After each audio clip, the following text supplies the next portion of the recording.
Joker nous fait découvrir la descente aux enfers du personnage assez triste de Arthur Fleck. Fan de cinéma, de Joaquin Phoenix ou de comics, vous n'avez pas pu passer à côté de ce Joker, qui traite le personnage de manière assez originale. On va parler de Scandale, de Batman la série animée et même de Luke Skywalker. Il est temps de sortir votre plus beau costume et votre meilleur maquillage et de partir en direction de 5 faits sur ce film.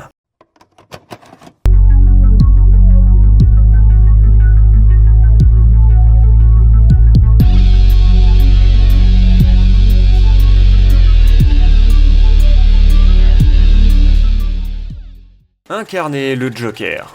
Pour incarner un tel personnage, vous vous en doutez, mais il y a pas mal de préparation. Que ce soit dans le rire ou le physique, l'acteur a eu pas mal de travail. Joaquin Phoenix a déclaré que perfectionner le rire du Joker était la partie la plus difficile du jeu du personnage. Il passait de longues minutes assis avec le réalisateur Todd Phillips à essayer de trouver le rire juste. Et pour perdre les 24 kilos qu'il s'était lui-même fixé, Joaquin ne mangeait qu'une pomme et des haricots cuits à la vapeur pendant 2 mois.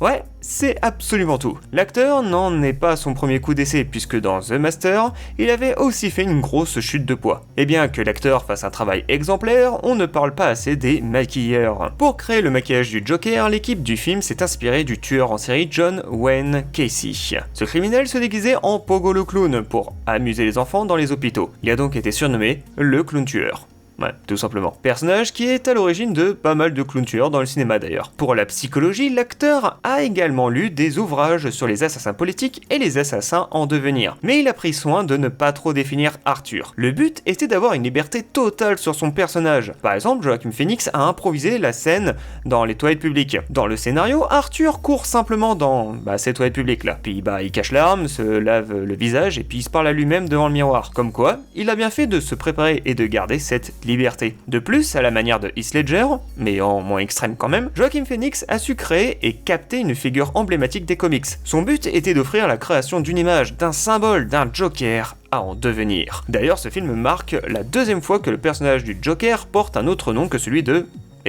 Joker. Dans le Batman de Burton, sorti en 89, le vrai nom de Joker est Jack Napier. Dans ce film, le vrai nom de Joker est Arthur Fleck. Cela montre que le personnage a de nombreuses identités possibles en raison de son passé mystérieux dans les comics. Idéologie malsaine. Juillet 2012. Un nouveau film de super-héros sort en salle, Batman The Dark Knight Rises. À Aurora, dans le Colorado, le cinéma propose la projection du dernier film de la trilogie de Nolan. Malheureusement ce soir, un homme va faire 12 morts et 58 blessés. Cette tragédie est nommée la fusillade d'Aurora.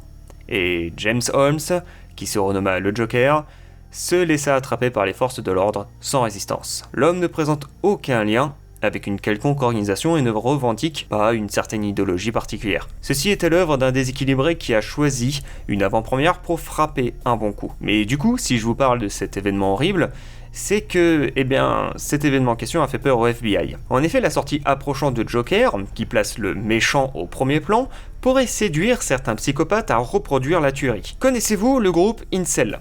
Le groupe, dont le nom veut dire célibataire involontaire, commence à se rassembler en masse sur le dark web et à idolâtrer l'image du Joker. Ils admirent sa manière d'être, un homme prétendant être heureux mais qui doit aussi retourner les coups portés contre lui parce qu'il est persécuté et humilié. Tout ceci est de la fiction, mais pas pour ces personnes. Et ne croyez pas que c'est un petit groupe isolé, ils sont très recherchés par les groupes de cybersécurité, ils ont fait des tueries, des manifestations violentes, non mais franchement ces gars ne rigolent pas. Alors lorsque le film Joker sort finalement, aucun attentat n'a lieu, ce qui cependant n'empêche pas le film de tomber dans le scandale.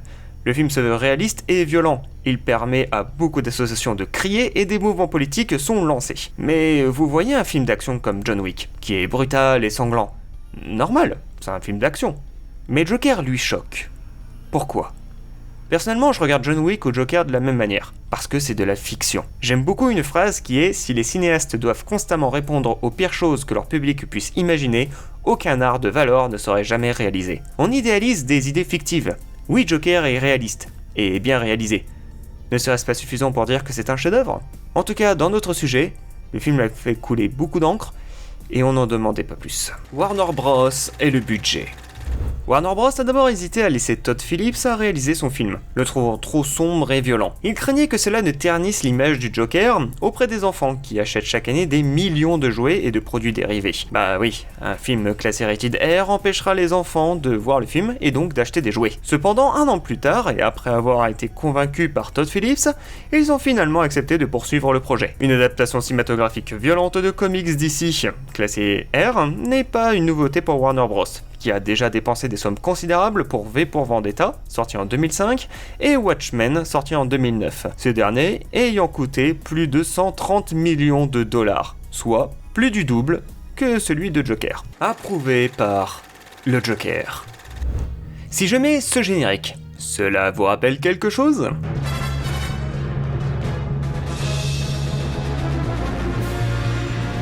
Batman, la série animée, énorme dessin animé des années 90, 4 saisons incroyables, des épisodes géniaux, créateur du personnage de Harley Quinn, et oui, mais surtout, un casting au top. Après son interprétation dans son rôle phare, Luke Skywalker, je viens de lancer Luke Skywalker, avouez que vous n'avez pas vu venir. Bon bref, Mark Hamill se tourne vers le doublage. L'acteur incarne entre autres, le Joker. Sa voix, c'est le Joker. Ainsi, lors de la sortie du film, ce dernier a exprimé ses plus vifs éloges pour le film sur sa page Instagram. Les formidables Joaquin Phoenix, Todd Phillips et Scott Silver réinventent brillamment le personnage comme jamais auparavant. 2 pouces levés de la part de cette version old school de dessin animé. Quand l'approbation de ton film vient de Luke Skywalker et du Joker en même temps, c'est quand même la classe. Une revanche. Des membres du casting devaient jouer dans des adaptations du Chevalier Noir. Par exemple, Darren Aronofsky, réalisateur de Black Swan, devait faire un film Batman. Et l'acteur choisi était Joaquin Phoenix. Mais ce n'est pas tout. Robert De Niro était considéré pour incarner le pingouin dans le Batman de Burton, le défi sorti en 92. Il devait aussi faire double face dans Batman Forever. Et pour finir, Zazie Beetz, qu'on a pu voir dans Deadpool 2, était pressenti pour jouer Catwoman dans The Batman. Au final, chacun a pu apporter son petit acting dans un petit bout du cinéma du Chevalier Noir. Plus ou moins. Merci d'avoir regardé cette vidéo, c'était un sacré gros morceau, je vais pas vous le cacher. Et j'espère que ça vous a plu. On se retrouve rapidement pour un nouveau épisode de 5 faits de films. Likez et abonnez-vous si ce n'est pas fait, et vous pouvez me suivre sur les réseaux sociaux. Je donne pas mal de nouvelles et quelques petites exclus, donc allez-y. Je pense que c'est bon, on a fait le tour, donc je vous dis à très bientôt. Salut les amis de YouTube.